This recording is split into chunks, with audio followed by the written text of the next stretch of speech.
Ceci est un livre audio autogénéré par Google. L'intelligible. Connaissance esthétique. Ouverture philosophique. Collection dirigée par Dominique Château, Agnès Lontrade et Bruno Péquignot. Une collection d'ouvrages qui se propose d'accueillir des travaux originaux sans exclusif d'école ou de thématique. Il s'agit de favoriser la confrontation de recherches et des réflexions, qu'elles soient le fait de philosophes professionnels ou non. On n'y confondra donc pas la philosophie avec une discipline académique. Elle est réputée être le fait de tous ceux qu'habite la passion de penser, qu'ils soient professeurs de philosophie, spécialistes des sciences humaines, sociales ou naturelles, ou polisseurs de verres de lunettes astronomiques. Dernière parution. Salvatore Grandone, Mallarmé. Phénoménologie du non-sens, 2009. Jean Reidy, Michel Henry, La passion de naître. Méditation phénoménologique sur la naissance, 2009. Dominique Ndeh, Dieu et le savoir selon Schleiermacher, 2009. Maria Paola Fimiani, Érotique et rhétorique. Foucault et la lutte pour la reconnaissance, 2009. Jean-Pierre-Emmanuel Jouard, La leçon de Socrate, Définition de l'homme, 2009. François Urvois, Expérience et dogmatique empiriste, 2009. François Urvois, Dire le monde, 2009. François Urvois, Science et ontologie, 2009. François Urvois, Constitution de l'humain dans l'homme, 2009.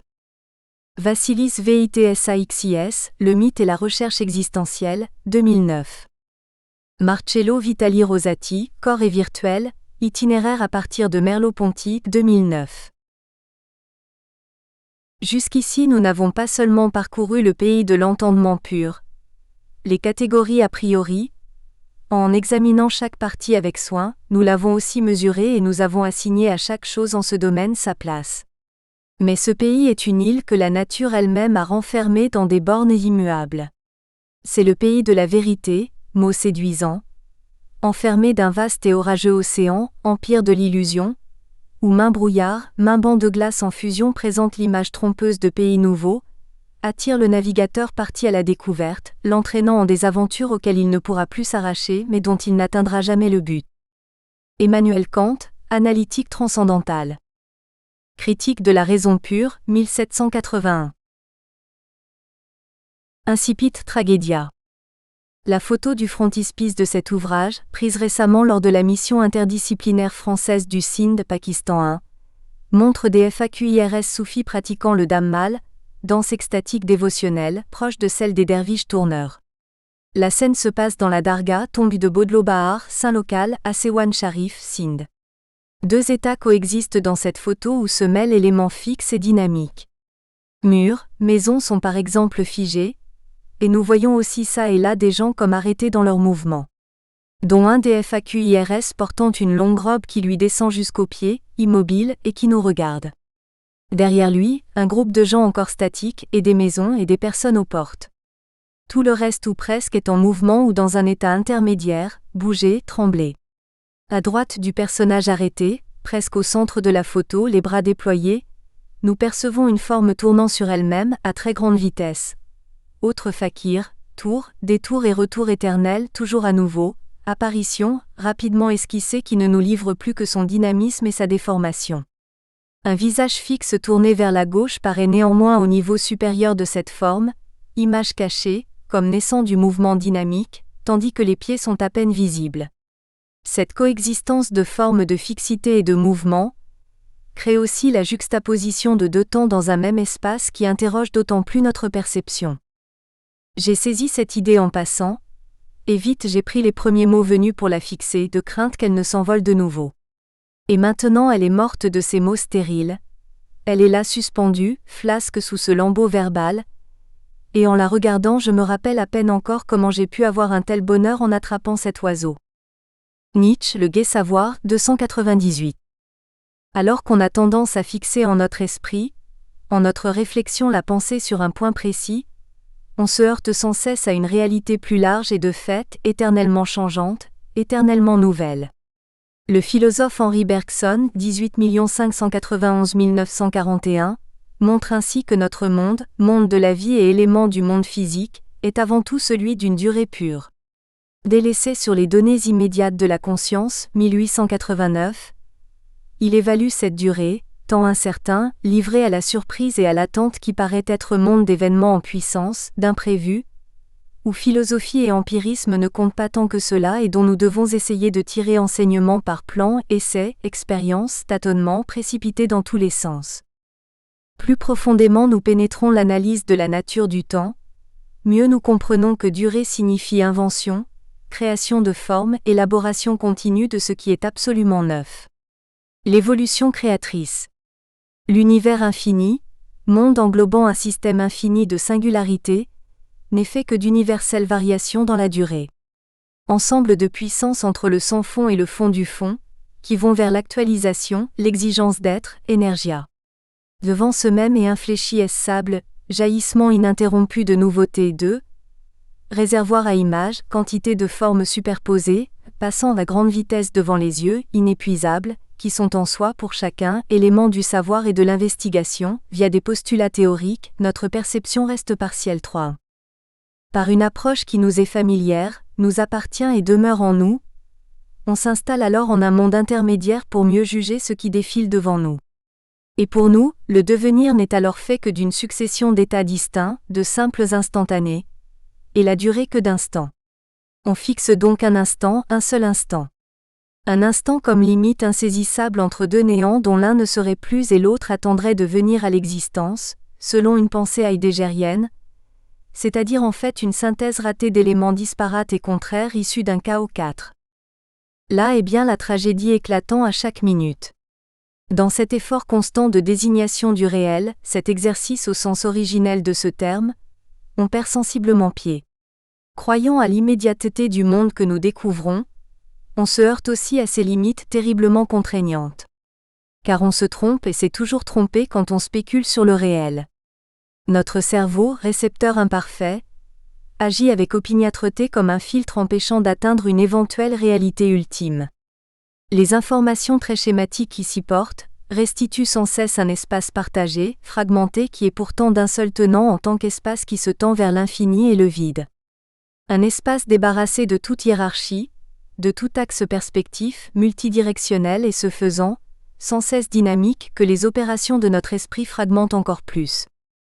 Ainsi à Berkeley au Helen Wills Neuroscience Institute, University of California, des recherches très récentes de neuroscientifiques, dont l'équipe du neurophysiologiste Jack Gallant, ont mis au point un logiciel couplé à l'FMKI, Functional Magnetic Resonance Imaging, IRMF, imagerie fonctionnelle par résonance magnétique, pour lire dans le cerveau les processus neuronaux entrant en jeu lors d'observations d'images.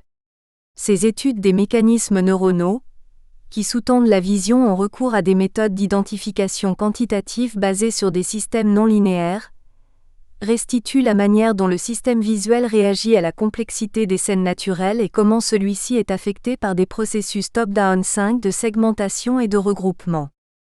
Dans Causality and Chance in Modern Physics, Causalité et hasard dans la physique moderne, 1957, le physicien américain David Joseph Bohm, 1917 à 1992, auteur d'importantes contributions en physique quantique, physique théorique, philosophie et neuropsychologie, déclare, une fois accompli le passage de L', appréhension intuitive au savoir, on admet que tout est composé de parties qui existaient indépendamment et extérieurement les unes par rapport aux autres, et se trouvaient liées par des relations externes. Et ce point de vue fragmentaire est devenu de plus en plus complexe. Ainsi, au moins virtuellement, tous les aspects de la pensée humaine reposent sur la notion de partie. De même, peut-on dire que les objets revêtent des connotations distinctes selon les sujets regardants qui sont alors poussés à ordonner leur paysage intérieur selon leur perception extérieure, leur propre point de vue et leur propre appareil sensoriel et cognitif. Ces sujets bâtissent des unités fermées en soi, des paradigmes idiosyncrasiques de représentation du monde illusoires. Nous demeurons formés par ces choses que nous formons, et l'on s'efforce de trouver des significations en des signes offerts à notre perception, qui deviennent par association d'idées pour nous, des preuves irréfutables de quelque chose, que ce quelque chose soit l'ensemble de tous les objets, ou de tous les atomes ou de tous les événements ou Dieu, ou l'ensemble des idées platoniciennes. 6. Le réel est pourtant un tout, homogène et simultané qui se tient, une même et unique matière, indivisible en partie, fondamentalement de l'ordre de la durée. Surgissement du nouveau, génération de possibles, ouverture et imprévisibilité, c'est un réel fortuit, d'autant plus réel qu'il est fortuit, donc sans après. Son essence est de passé 7, on ne voit au mieux qu'une série de positions 8. Pour moi, en tant qu'observateur humain minutieux, analytique, rarement critique de l'univers et du temps, pour percevoir clairement quelque chose dans une sorte de grossissement rêvé, il faut couper la chose sur ses bords, l'isoler comme tel neuf. Ainsi je pratique par attention sélective, une coupe instantanée, des coupures dans le devenir 10, le tout qui le réduit à un espace clos, objet, idée, image, concept, tableau, représentation, système serré et cohérent 11. Ce qu'on croit être une idée cartésienne claire et distincte, n'est que vision partielle, bornée et limitée par les capacités perceptives et conceptuelles humaines, agissant sur notre esprit en référent brouillé, auquel on choisit nécessairement de donner sens. Énorme illusion d'optique. Où serait donc l'illusion, et où serait la réalité ? Il n'est pourtant nul besoin de rien forcer, de fabriquer pour comprendre la réalité. Tout est là, devant les yeux. Mais toujours par cette clarté et cette distinction, cette manière qu'ont les humains d'éviter le choc et le danger apparent de tout mystère, en essayant de rendre l'inconnu familier, on pense toujours fixe ce qui est en fait mouvement, flux, progression continue, mobile. On ne retient du monde matériel que ce qui est susceptible de se répéter et de se calculer, par conséquent ce qui ne dure pas. L'acte de fixer est un des traits fondamentaux de la nature humaine. D'un point de vue formel, par d'étranges manies superstitieuses, par des obsessions quasi métaphysiques, on donne même parfois à cette découpe la netteté d'une épure en lui conférant une irréductible essence. Une forme alors se dessine qui revêt les aspects de l'idéal le plus pur. Un bloc unique et linéaire, une idée platonicienne considérée comme s'entend, 12. Le langage de la physique classique stérile, précieux et devenu ridicule, décrit ainsi une grande mécanique d'éléments séparés les uns des autres dont l'histoire se déroulerait dans un espace et un temps distincts et absolus. Cette vision mécaniste et séparatiste du monde dont on démontrera ici encore et historiquement l'insuffisance via Nietzsche, s'impose métaphoriquement à la plupart des constructions théoriques traditionnelles, toute spéculation menaçant pourtant d'être surannée 13. Un jour de l'été 1922, durant une conversation avec Werner Karl Heisenberg, physicien tout comme lui, Niels Bohr déclare « Nous sommes dans une situation désespérée comme des marins abordant une contrée lointaine. Ils ne connaissent rien du pays où ils rencontrent des gens dont ils n'ont jamais entendu parler la langue. Ils ne savent donc comment communiquer. Aussi autant que les concepts classiques marchent, c'est-à-dire tant que l'on peut parler du mouvement des électrons, de leur vitesse, de leur énergie, etc., je pense que mes images sont correctes ou tout au moins j'espère qu'elles sont correctes. Mais personne ne sait jusqu'où on peut aller avec ce langage. 14. La zone est un système très compliqué. Il y a plein de pièges qui sont tous mortels. J'ignore ce qui s'y passe en l'absence des hommes, mais dès qu'ils apparaissent tout se met en mouvement.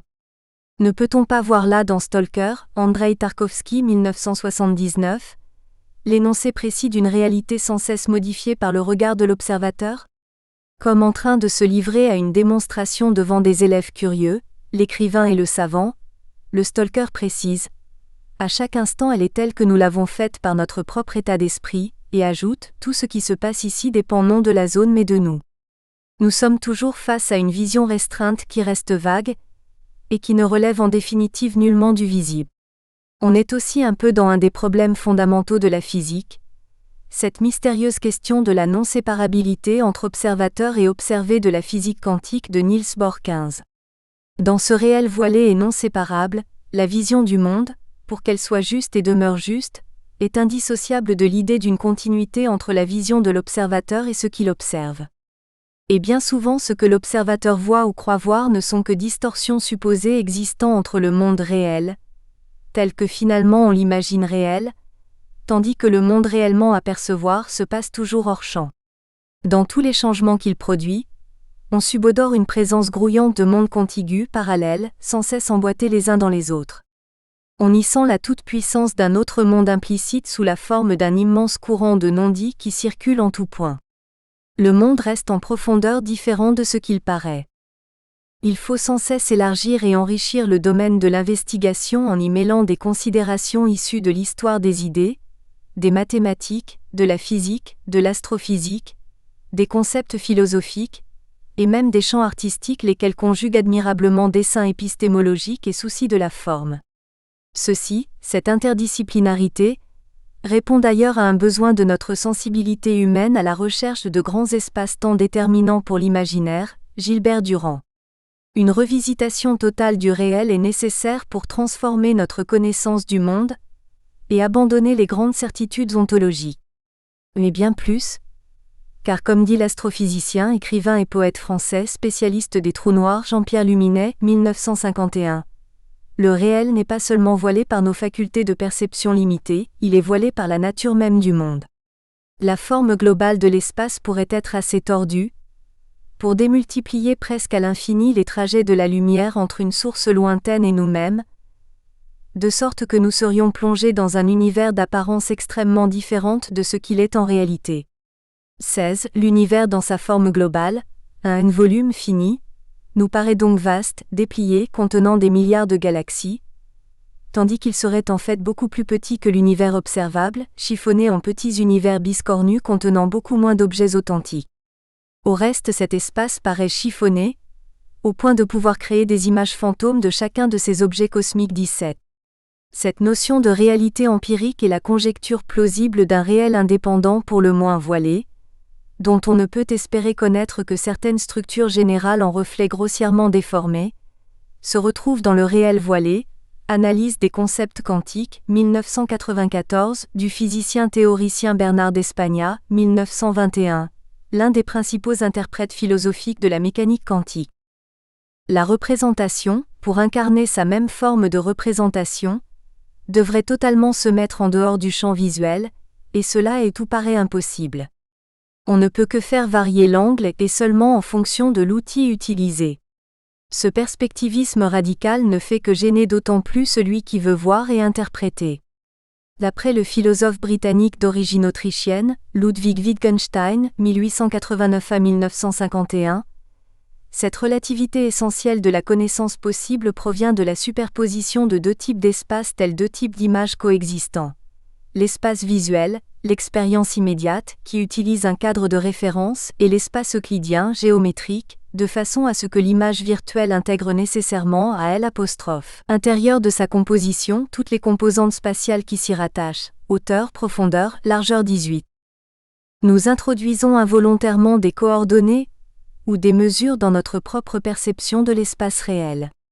On assiste ainsi aux étapes de la construction d'un schéma de carte, pattern mental dit encore David Bohm, The Special Theory of Relativity 1965. Il remarque ainsi, en s'appuyant sur les travaux de psychologues cognitivistes, que notre dispositif de perception abstrait de l'environnement des traits peu changeants ou invariants comme autant de sous-cartes intérieures de l'environnement considéré opération correspondant à une forme d'idéologie, répondant elle-même à des croyances, affirmations, préjugés et hypothèses paradigmatiques, et conditionnant toute perception ultérieure 19.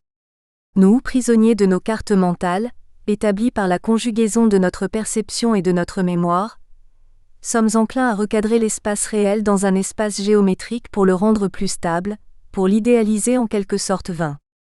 Mais on est aussi en droit de se demander, qu'est-ce que la réalité ? Quelle est cette croyance superstitieuse à la réalité ? Quelle fonction métaphysique primordiale même pourrait être attachée au réel ?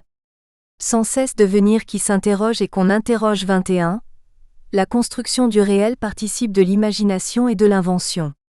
La tâche fondamentale de la philosophie est de penser le mouvant, avec une vision directe, immédiate de ce mouvant, acte donc essentiellement cognitif.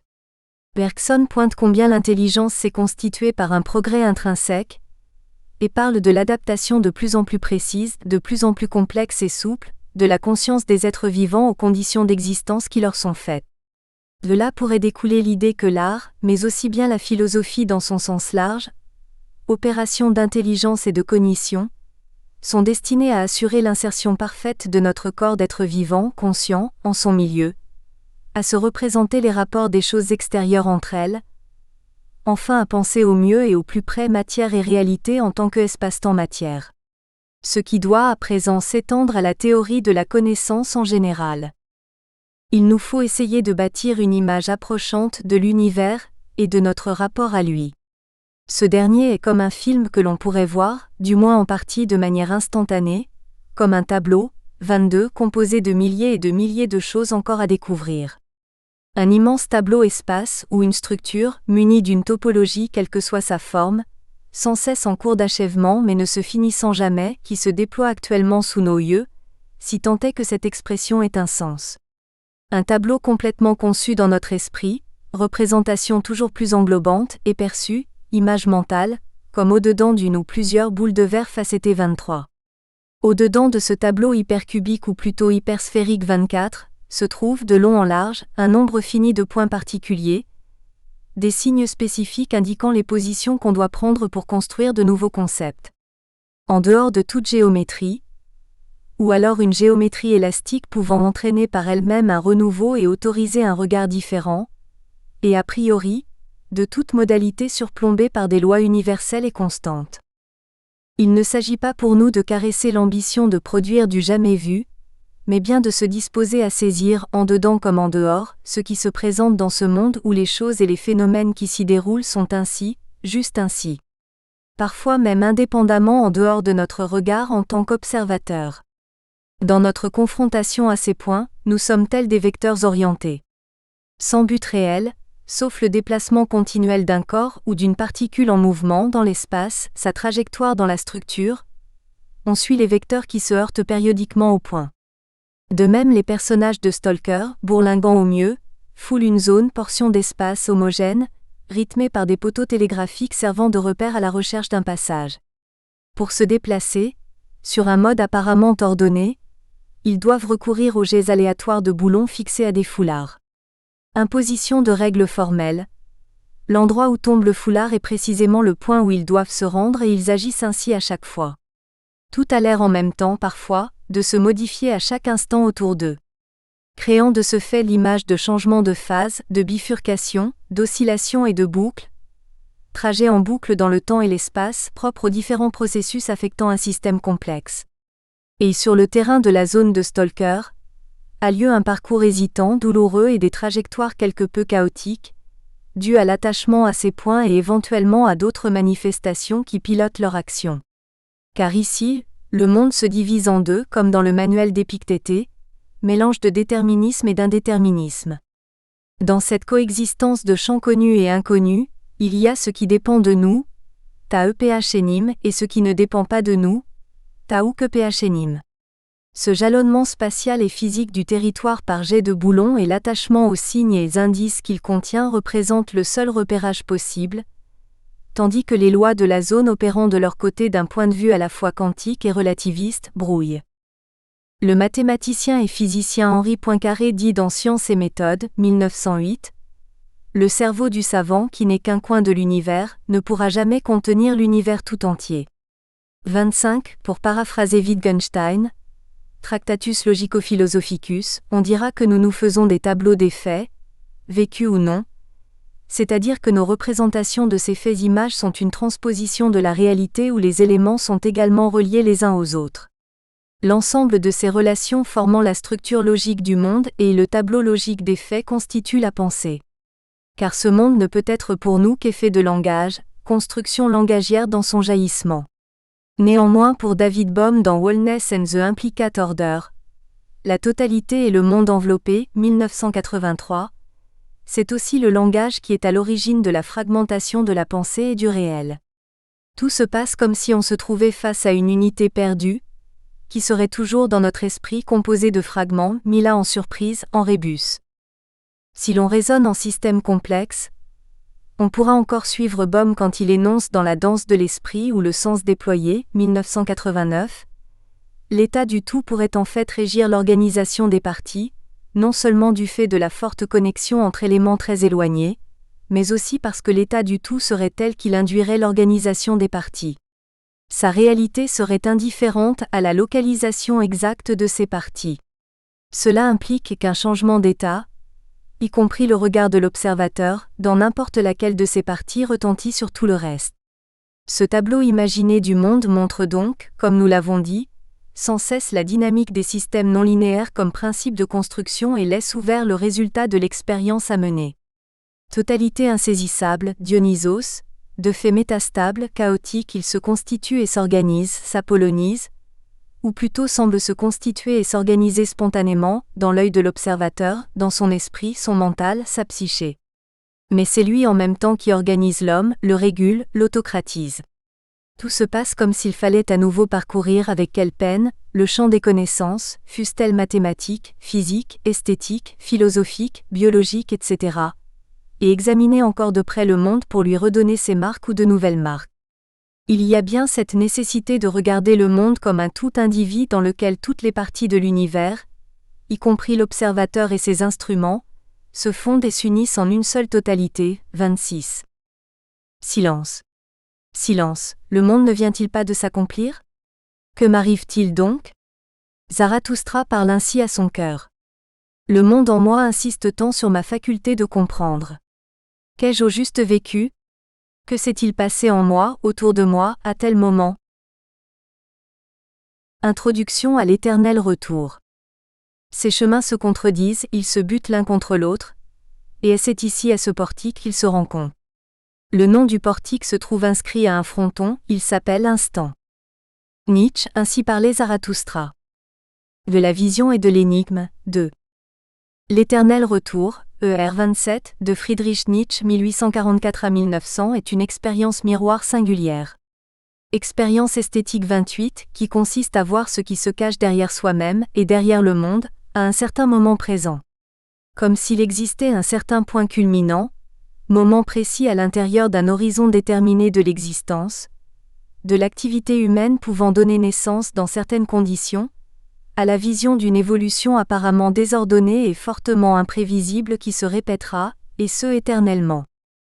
Le romancier, philosophe et peintre Pierre Klossowski 1905 à 2001, dans Nietzsche et le cercle vicieux 1969, livre philosophique majeur selon Michel Foucault, désigne le R tel un signe valant pour tout ce qui est arrivé, pour tout ce qui arrive, pour tout ce qui arrivera jamais au monde. 29. Expérience énigmatique vécue, ce que Nietzsche nomme au départ une estime, haute intensité. Le R est une vision complexe dont l'importance ne cesse de s'étendre. Je parcourais ce jour-là les bois au bord du lac de Silvaplana. Non loin de Surleigh, je fis halte au pied d'un gigantesque roc dressé en forme de pyramide. Ce fut alors que l'idée me vint. Ecce homo, pourquoi j'écris de si bons livres? Ainsi parlait Zarathustra 1. Cette expérience ouverte, résultant d'un moment ou de moments privilégiés de début août 1881, au lieu dit Surleigh, près du petit village de Silmaria en Haute-Engadine, Suisse, où Nietzsche réside tous les étés jusqu'en 1888, est fondamentalement anhistorique vis-à-vis de l'humain que nous sommes. Moment où l'esprit, violemment envahi, est pris dans le cours du devenir 30, tel un conditionnement autre, plus ou moins subtil, sous-jacent à toute manière de penser, de vouloir, de sentir. Il s'agit bien d'une problématisation du monde et de l'existence. Heidegger l'a bien compris ainsi avec son expérience phénoménologique d'être au monde, Das in der Welt 31, et d'un rapport au monde. Ce dernier s'instaure via cette vision singulière étant au fond celle de la contemplation, de la réflexion, au sens fort, voire de la réflexivité, d'un esprit sur lui-même, entre soi et soi, où l'image perçue finit par renvoyer un reflet déformant peut-être tronqué de la réalité. D'une certaine réalité en tout cas restant à découvrir, occulte, conçue en vaste et nombreux ensembles du monde naturel extérieur au sujet pensant 32, c'est enfin une expérience entre physique et éthique, fondée sur l'oubli de ce que nous sommes, non pas une fois, mais d'innombrables fois, où nous devenons autres maintenant. Cette grave pensée du retour à soi-même, un moment de sublime prise de conscience, un grand midi où elle puisse regarder en arrière et devant elle et jeter les yeux sur l'avenir, pour la première fois pose globalement la question, pourquoi? À quoi bon? 33, semble soudain passer outre l'obstacle suprême que nous bâtit notre vie, notre conditionnement d'être. Non seulement conditionnement physiologique, mais conditionnement de pensée, vis-à-vis du monde et de la connaissance. La pensée de l'éternel retour du même vient à Nietzsche comme un brusque réveil au gré d'une stime, d'une certaine tonalité de l'âme, confondue avec celle de Stimain, elle s'en dégage comme pensée.